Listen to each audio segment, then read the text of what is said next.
une cause noble. Et donc je n'ai pas peur. Mais il faut arrêter ça. Il faut vraiment arrêter. Donc, on a décliné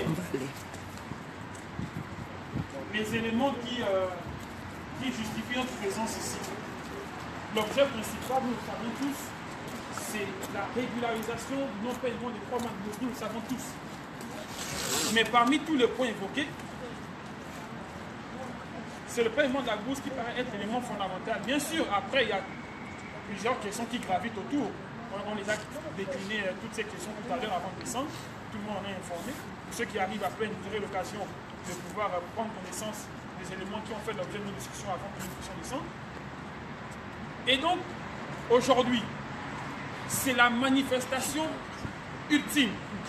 Autrement dit, c'est l'avertissement final et définitif. Si, dans la semaine, au plus tard le 10 janvier, il n'y a pas un versement effectif et concret de la bourse, on viendra dormir désormais à l'ambassade. On viendra désormais dormir là. De toutes les façons, on ne fera pas de nous des mendiants ou des SDF. Respectez au moins le savoir, même si, comme disait Max Lyon, c'est une âme invisible. Respectez au moins ça. Je répète, c'est un avertissement ultime. C'est le tout dernier. Si ici le 10 janvier, parce que certaines indiscrétions, notamment, je cite le conseiller de l'ambassade qui nous a dit que les fonds étaient en effectivité, la transaction était déjà assurée entre le Gabon et le Campus, il a affirmé clairement, mais il a dit qu'il ne pouvait pas donner une date exacte du paiement effectif, mais il nous a dit que la transaction était en cours. Donc nous respectons cela.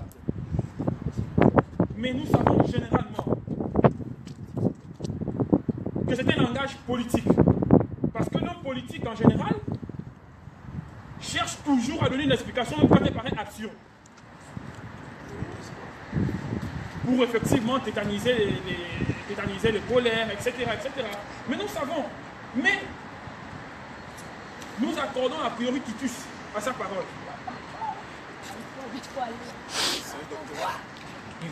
Mais ce qui est sûr, ce qui est sûr, le 10 janvier, je vous dis, chers amis, nous sommes près de 900 étudiants gabonais boursiers en France. Près de 900. Ce n'est pas le nombre qui fait la force. C'est l'idée de fonder la détermination. Juste. Je n'ai pas honte de le dire. Nous étions 4 à la première manifestation. Aujourd'hui, nous sommes près de 20. Ça veut donc dire que le mouvement prend de l'ampleur. Tout le monde se sent concerné. Certains ont peur, d'autres n'en ont pas. D'autres trouvent des justifications qui ne tiennent parfois pas la route. Mais, le 10 janvier, plus de status questionnis, autrement dit, plus d'état de la même question. C'est l'ultimatum. Que cette vidéo en soit le témoignage parfait de nos propos et que nos propos ne soient pas déformés. Que nos propos ne soient pas déformés. Je répète, il ne s'agit pas de PIN, il ne s'agit pas d'Ali Bongo, il ne s'agit pas de la politique, il s'agit de la bourse. C'est une question sociale, c'est même une question humanitaire. C'est pourquoi, aujourd'hui, 3 janvier 2018, nous exigeons le paiement de nos bourses. Pour les étudiants en thèse, la question paraît difficile, mais quand même malléable. Mais les étudiants en master, et ceux qui arrivent à peine en France, qui n'ont aucun parent pour faire un western de 50 ans. Les gens en licence comme ça, les gens. S'il te plaît, je suis pas en licence. Oh, pardon, ma soeur. En master 2, vous devez faire des évaluations. Nous sommes en fin de semestre et les évaluations sont en cours. Certains n'ont pas de moyens de transport. Ils sont obligés de frauder des barrières. Et quand tu fraudes une barrière et que tu es arrêté, c'est automatiquement une amende que tu payes. La situation devient complexe, je veux même dire vertigineuse. 500 € de découvert. On attend toujours le café. Il faut aller. Merci. On ne peut pas continuer à se taire. Personne n'est content de ce spectacle. Hein. Personnellement, c'est honteux de venir ici faire ça. Mais si nous en arrivons, c'est parce que on se dit c'est peut-être le moyen logique pour qu'ils puissent comprendre que la situation devient indigeste. Elle est indigeste. Elle est indigeste. Certains compatriotes nous écrivent. Oui. Ils vont chez l'assistance sociale. Mais l'assistance sociale, ce n'est pas le Gabon. Elle va te donner aujourd'hui 50 €. Demain, elle ne te donnera plus. Tu n'es pas le seul.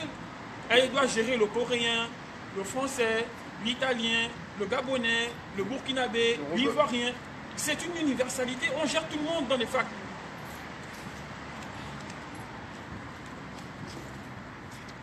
Nos compatriotes vont désormais prendre des vivres dans les restos du cœur. C'est une honte. Pourquoi doit-on nous réduire à cet état de mendicité? Comme je le disais dans un article à Info 241, nous en sommes réduits là. S'il vous plaît, prenez vos responsabilités. On prendra également les nôtres. Nous essayons de faire rayonner le Gabon scientifiquement à l'extérieur. Il y a des gars de l'université Paris-Sorbonne, il y a EHSS, il y a toutes les belles et grandes universités prestigieuses de France, des écoles d'ingénieurs, etc. Mais posez-vous la question de savoir pourquoi, après une formation académique à l'extérieur, le Gabon accuse une fuite de cerveau. Peu sont ces étudiants qui retournent au Gabon après leur formation. Mais cette situation est effectivement la résultante de tout cela.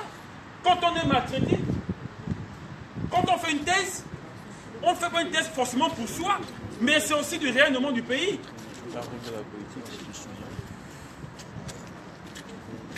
S'il vous plaît, je m'adresse aux autorités de ce pays.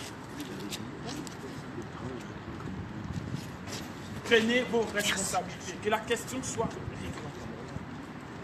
Je vais prendre 2 ou 3 exemples pour terminer. Il y a une étudiante qui est arrivée au mois de septembre. Elle est en Master 1. Yes, Lord, je citais son nom. Elle n'a même plus de quoi manger. Issue d'une famille très unie.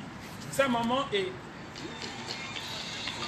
pour utiliser une expression triviale, ménagère. On dit maintenant désormais technicien de surface. Sa maman n'a même pas la possibilité de l'assurer de quoi manger. Elle arrive à peine. Elle ne sait pas, c'est moi qui lui dis, que quand tu reçois dans ta boîte à lettres, veuillez vous acquitter de cette somme au plus vite le, sans que forcément tu vas te mettre dehors. C'est une pression psychologique. Mais ce n'est pas facile à supporter quand on arrive à peine.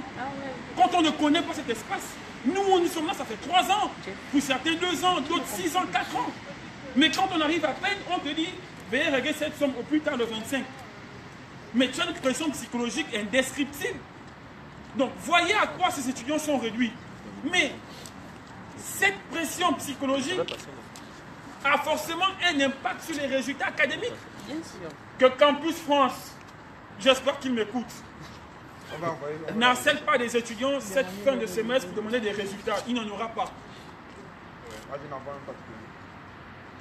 Quels résultats peut-on donner actuellement?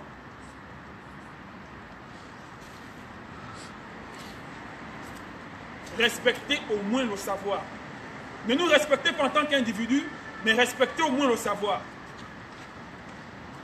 Respectez au moins le savoir. Aux étudiants qui se cachent, aux étudiants qui ont peur, je m'appelle Kombila Yebe. Je n'ai pas peur de quoi que ce soit, parce que je sais que nous revendiquons la bourse. Je ne parle pas de qui que ce soit. Je n'injure personne. On revendique simplement la bourse. Je suis doctorant. Et donc, je n'ai peur de rien, puisque je me reproche fondamentalement de rien.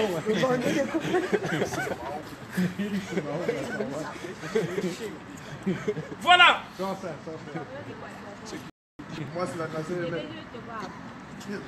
Et donc, pour terminer, je voudrais citer Léopold Senghor. Respectez le savoir. Tout le monde le sait, ancien président du Sénégal, père de la négritude, qui avait dit ceci, je cite: